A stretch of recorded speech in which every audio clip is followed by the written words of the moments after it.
What really goes on at the CIA, Area 51, and what is strategic deception? Well, that is what was asked to a lady called Annie Jacobson on the Diary of a CEO podcast. Now, if you've never seen this, it is absolutely fantastic. It is ran by Stephen Bartlett, who is a UK entrepreneur, a very successful podcast, to say the very least.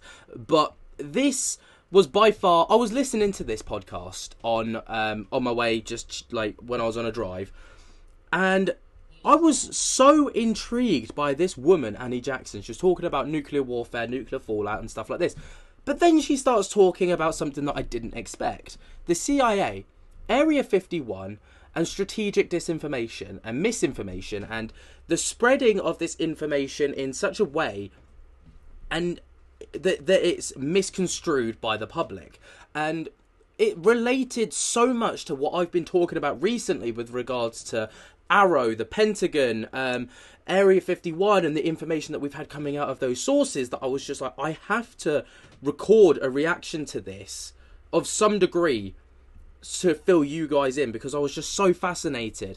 Now, the clip in question is titled "Annie Jackson Reveals the Truth about the CIA, Area 51, and Operation Paperclip," and this is how it went. I'm so compelled by the whole idea of the CIA, because we had someone here recently talking. We had Andrew here recently talking about what goes on at the CIA, and I think one of the things he said to me is that the role of the CIA has changed over time, and once upon a time it was more capable of doing more things. And by the way he described it, it sounded like the CIA has less powers and can do less of the things that it's been accused of in the past. I think it's been accused of killing the president here by some people, or being involved in the assassination of one of the presidents here. And does the CIA report directly into the president? The CIA features in almost every one of my books. The most sort of comprehensive look I did at the CIA was a book called Surprise, Kill, Vanish.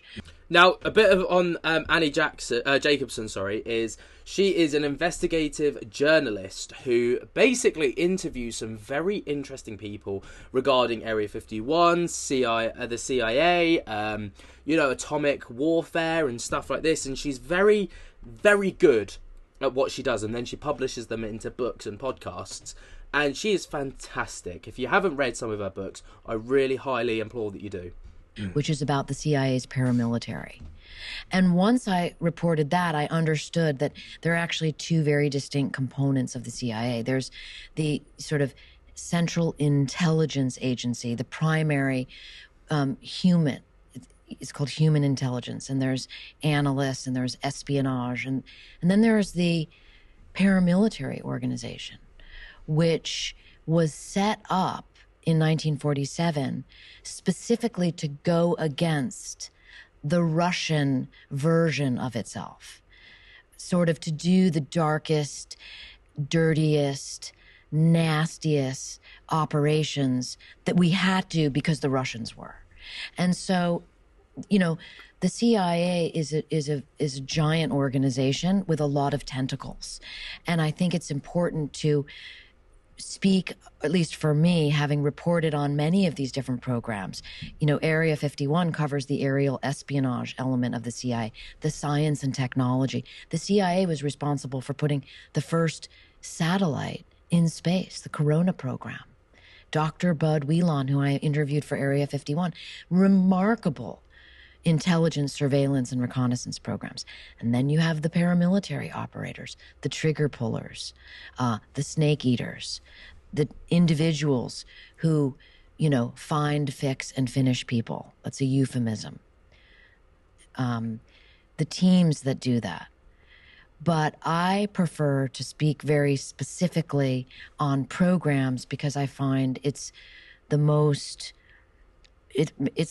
responsible or the most factual way for me to stick to a certain lane of the agency, because it is so vast. It's interesting as well, because when you think about the books you've written, I think, how many have you written now? 6 or 7? 7 books in total. The subject matter of your books are all the basis of a lot of conspiracy theory, if that makes sense. You've written about Area 51 and this thing called Operation Paperclip and the Pentagon, and and now nuclear bombs and the CIA, all these kinds of things, which are the basis of many of the conspiracy theories that I hear about. So you've got a very unique perspective on the world because you've had the privilege and the access of interviewing some of the most interesting people that are closest to these very interesting subjects. What are some of the things that you've come to learn that you once thought were just conspiracy theories? Now, this is where the interview gets interesting because, of course, a conspiracy is a very... it feels like a brush-off statement for anyone that doesn't believe in a topic. It's, well, that's just a conspiracy. Aliens are a conspiracy. UFOs are a conspiracy. The assassination of the president was a conspiracy. You know, these things that people either don't want to understand or choose not to understand is like labeled a conspiracy, and then it's kind of written off. And that's where this gets really interesting. I mean, conspiracy theory is such a loaded word, and I think it's too bad that it's used as a catch-all to kind of dismiss a lot of curiosity, because curiosity is important, right? And curiosity leads toward reading. I mean, I couldn't be a bigger fan of reading or listening to educating yourself. I mean, things have really changed in terms of audio. Like, you can listen to a podcast and learn a lot. You can listen to an audiobook the same way that you used to have to read them. And so to just call things conspiracy theories, I find to be intellectually thin, right? It's just too easy. I agree, and it's very dismissive of a topic. You know, this channel now is, of course, you know, based around things that are going on regarding UFOs, aliens, all the rest of it. But for someone on the outside looking in, they'd think that this is some kind of conspiracy channel. Though, if you were to I would have looked at this maybe a year or 2 years ago if I saw this channel and been like, well, that's a conspiracy channel. But through diving into it, it goes so much deeper than that. There is so much more to this web than I was ever aware of prior to making this kind of content. And every day I learn something new. And that's what I enjoy about this content and creating this content the most, is I'm learning as I'm making this stuff. And, you know, every day there's something new to learn about. And I just love learning when it comes to this kind of thing. And it's just brilliant. And it's also very self-righteous. And I think two things I always work to avoid is like kind of being a know-it-all. And I am around a lot of know-it-alls because people who become experts in subjects and maybe they don't get as much attention as they think they deserve tend to become a little bit of self-righteous know-it-alls. And so I have to wind my way through that world because what interests me are subjects that make me ask the question, why, right? Like, why does no one know about Area 51? Why is Area 51 so secret? I mean, when I wrote the book Area 51, the word Area 51 was still classified. That to me is crazy because this book only came out like during, I think it was, if I'm not mistaken, I think the word Area 51 only got declassified because, was it President Obama at the time? Like, publicly said it. Before that, it was like this... It was like a conspiracy, I suppose. It was like a quite taboo. It was like there is such a thing as Area 51, but it's not been confirmed or denied. But I think because he said it publicly, it then became public knowledge. I can't remember. She might explain it. Really? You couldn't say it. I went to the CIA, and I was told by my minder, if you say a certain word and number, you will be asked to leave. Wow. It was classified. It only became unclassified when President Obama spoke about it publicly. I was right. Oh, really? He just mentioned it, and then it was unclassified, right? And so, to answer your question, I find it really interesting tackling subjects that are in the zeitgeist that people are interested in, and then trying to unpack the truths and the fictions.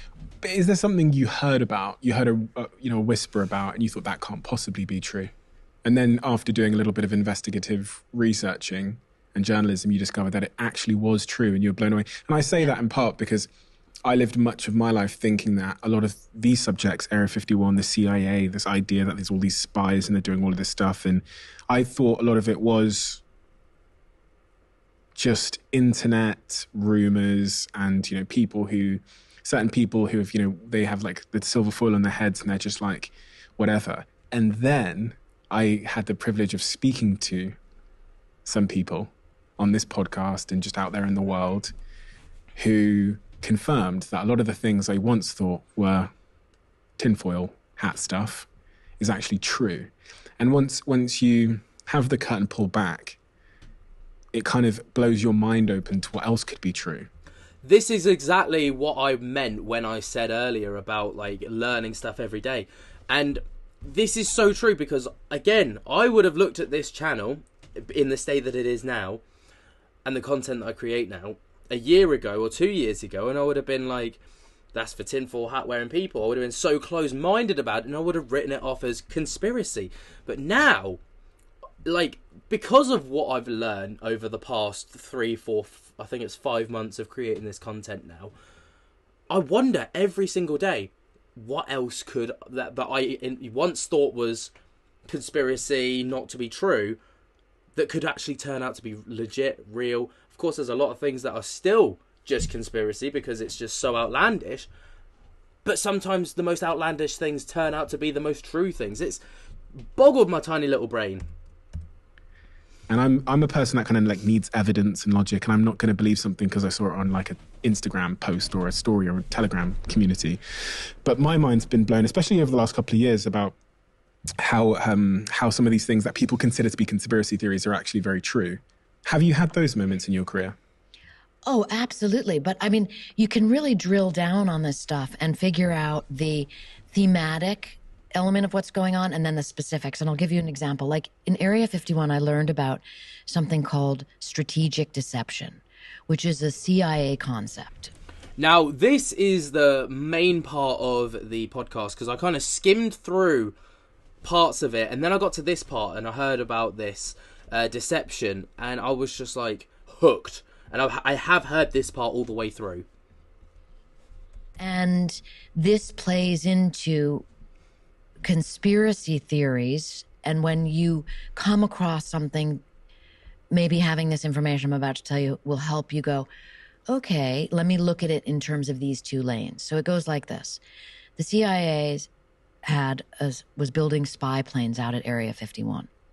The U-2 spy plane, which was going to spy on the Soviet Union in the 50s from above and figure out whether they were preparing for nuclear war.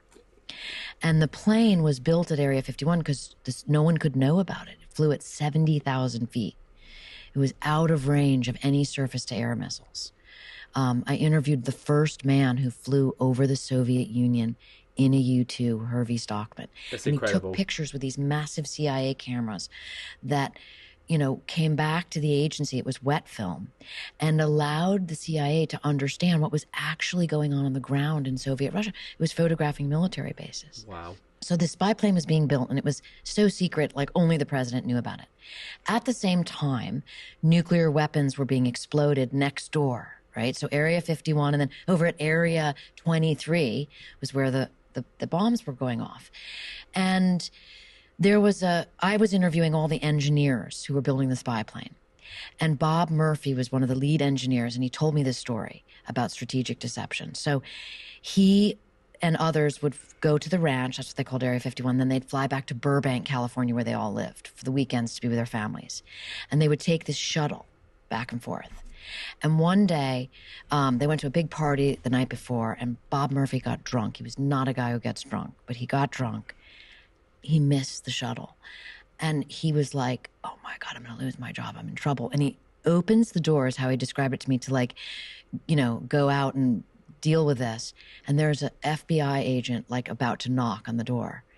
And the guy turns white as a ghost because Bob Murphy was supposed to be on that flight. So he was on the flight manifest and it crashed into Mount Charleston. How wild is that? That's like when you hear about these 9/11 stories where who was it, the celebrity Seth MacFarlane was actually due to be on one of the planes on 9/11 and he actually missed the flight because he was hungover. And it's just like how these crazy events like lead to these other events. But no, it's when you hear the rest of this story, like this is where it ties into everything that we've been talking about over the past few weeks with regards to deception from the Pentagon, from the CIA, from Arrow, from everyone regarding the topics that we talk about. On the way there, and everyone was dead. Okay? So that is this dramatic thing to begin with, but here's how it ties up with strategic deception. The CIA learns that its aircraft full of U-2 engineers, designers, all these incredibly important people on this top secret project are dead. They just crashed into Mount Charleston. What are they going to do? How are they going to keep this secret? All the news stations are racing up to the top of the mountain to try to get to the crash site. Oh my God, the project's going to be blown open. What are we going to do? So they quickly rope off the areas. They do the damage control to the best that they can. But they're spinning, and I have all the declassified documents from that part of it, learning how worried they are. There's almost no doubt the project's going to be revealed. The U-2 program is going to be no more because once the Soviets know about it, it's off. And instead, the press This is where it gets comes wild. up with a story. The press reports that it's all these atomic scientists working on this secret new weapon. They just completely make this up in essence, right? It's this new weapons project. And that's what they're all doing. Who knows who put what bug in someone's ear? And so that's the story that comes out. And the CIA is like, perfect. And the story explains that there are two kinds of strategic deception. There's cover, when you say, like Bob Murphy said to his wife, I'm just an engineer working out there on some television systems. That's cover. That was his cover. He didn't say I'm working on the U-2 spy plane. And then there's disinformation, when the press reports that the crash was full of a bunch of atomic engineers working on a secret weapons program. And those are both kinds of strategic deception. Now, this is why it's so difficult to get any information, and you have to really read between the lines when it comes to these reports that are published, especially from Arrow recently regarding, Eglin Air Force Base and their 64-page document that they released back in March, I think it was. You've really got to be careful with what you take from it, because people, they post this stuff and they expect people to just take it at face value. There is no such thing as reverse engineer programs, and everyone just goes, oh, okay, well, that must mean that there's not. But obviously we know better. We know that they're lying to us, but it's crazy to actually have the terminology out there, strategic disinformation and strategic, essentially lying. It's wild. And so you begin to realize that there is a purpose behind a lot of information coming out into the public. And the CIA often uses that to its advantage. And so whenever a situation happens, you have to say to yourself, is this really what happened? Or is it covering up something Exactly. else? And then, of course, you have to put your rational person hat on. And you can't just imagine what the true story might be. You have to actually find it and report it. Exactly. Does the CIA, I think in the UK it's called MI5 or MI6, MI6 I think is the equivalent.